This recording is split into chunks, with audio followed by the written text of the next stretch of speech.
what are you doing? And I looked down behind me, and hopefully this thing will work. No, oh, yes, it does. There, if you can see the arrow. Look down behind me, and just there was the previous camp.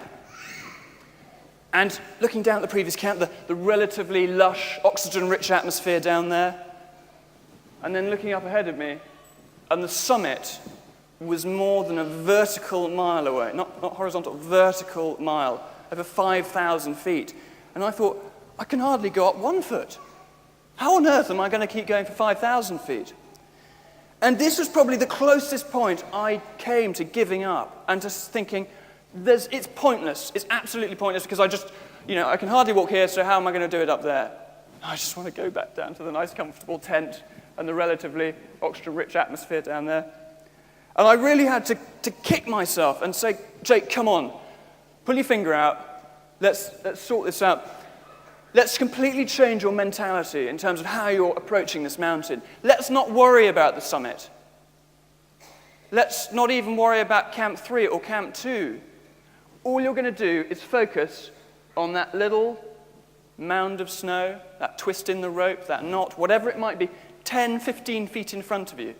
And you're going to do everything within your legs and your power and your energy to get to that point. When you get there, then you can have another think and maybe go back down. And you keep going, you'd be pushing on, and halfway through, your legs would be shaking like this, like Elvis, and all you'd want to do is collapse. And you say, come on, just a few more steps. And as you reach the little mound, you look at another one, 10 feet. And that's all it was, just one footstep at a time, continually pushing yourself. And I think that this is an incredibly important lesson in life, because sometimes the ultimate goal can seem impossible. And given your situation right here, and then looking up at that, it seems might as well be 1,000,000 miles away rather than a vertical mile. And yet, if you break down this impossible problem down into lots of small, slightly more manageable chunks, then you can keep going and push on. And just by doing one at a time, just by jumping through the hoops, and you set your own levels and your own goals, suddenly you'll arrive at the end. And I'm sure it must be very similar to how a lot of you are feeling. You're sitting there, you've got your scroll, you've got the letters after your name if that's what you've achieved, or you've got the achievement, and that's absolutely fantastic. Think back to when you first enrolled and how far away the end seemed and how impossible the final exams might have been at that point. And yet you carried on, one day at a time, 1 week at a time, and you are the survivors. Perhaps there are some who started out who didn't make it to today.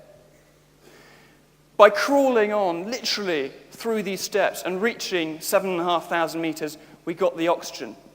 And we strapped the oxygen on, and we took a couple of deep breaths.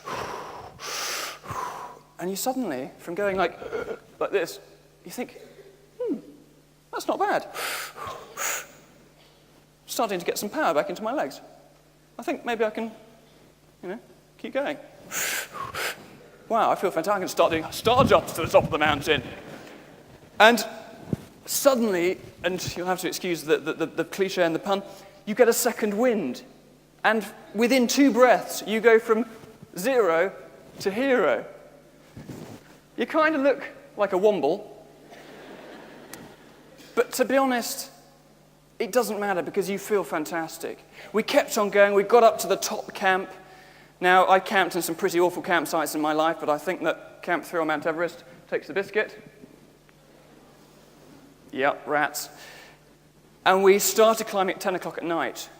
And we climbed for 12 hours throughout the night to try and reach the summit. Now, this next photo was actually taken during the day, so just bear in mind what it would be like approaching it in the pitch dark with your head torch on, with the crampons and metal spikes on your feet, ice axes, wearing, I guess, what can only really be described as a Teletubby suit, and pushing on, and suddenly you come across things like this. Oh, try and go. Can we go back?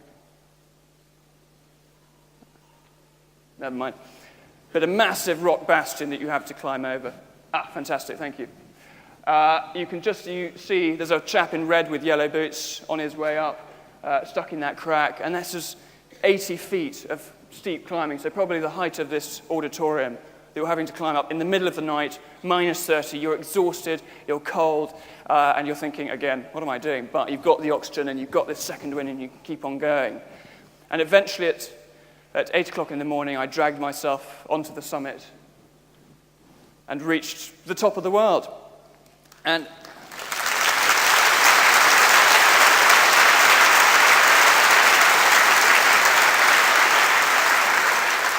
thank you. And I think that the phrase feeling on top of the world doesn't even begin to cover it. You've got this incredible mixture of emotions, of the pure elation, the utter exhaustion and relief, and emotion. I had a satellite phone with me. I thought, this is the most ultimate place for a prank call.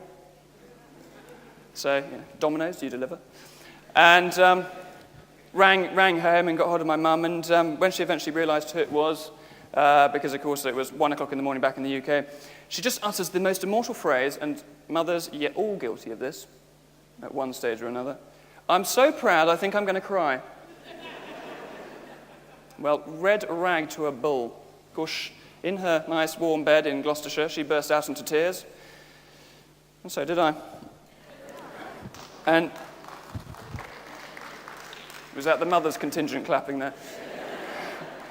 And being in this awesome position and situation on top of the world, but this incredibly hostile environment, and I'm going, and my partner had to come up to me and practically slap me around the chops and say, Jake, you better stop crying because your tears are going to freeze your mask to your face, and then you're going to feel a bit of an idiot, aren't you? And of course, there was a lot of, oh, don't be silly, I just have something in my eye. But it was an incredible achievement, and something that I'd been focusing on for, I guess, 7 years since I'd initially thought of the 7 summits and wanting to achieve it. And this wasn't just 64 days of getting to this point. This was 5.5 years from standing on the summit of Kilimanjaro and going, 1 down. This is the first hoop. 6 more to go.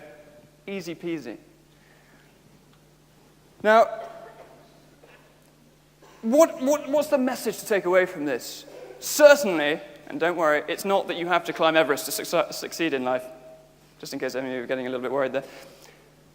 My message, I think, to you is that you have to try and decide what your own personal Everests are, whatever it might be. For some of you, you've just got to the top of it, and many, many congratulations.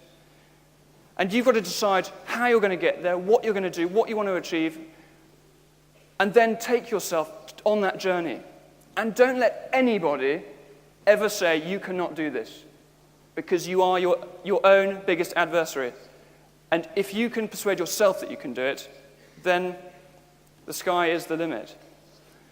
And so as you depart today, do not feel this is the end now that you've got your degrees. This is merely the beginning. This is the point where you don't get given the essay title anymore. You have to take your degree and decide what you're going to do with it. There isn't going to be anyone checking up on you. It is up to you. And so as you start out on this long and exciting expedition of life, I wish you all the very, very best of luck in wherever you might be heading, on whatever mountains, physical, mental, metaphorical, you might be climbing. Ladies and gentlemen, thank you very much.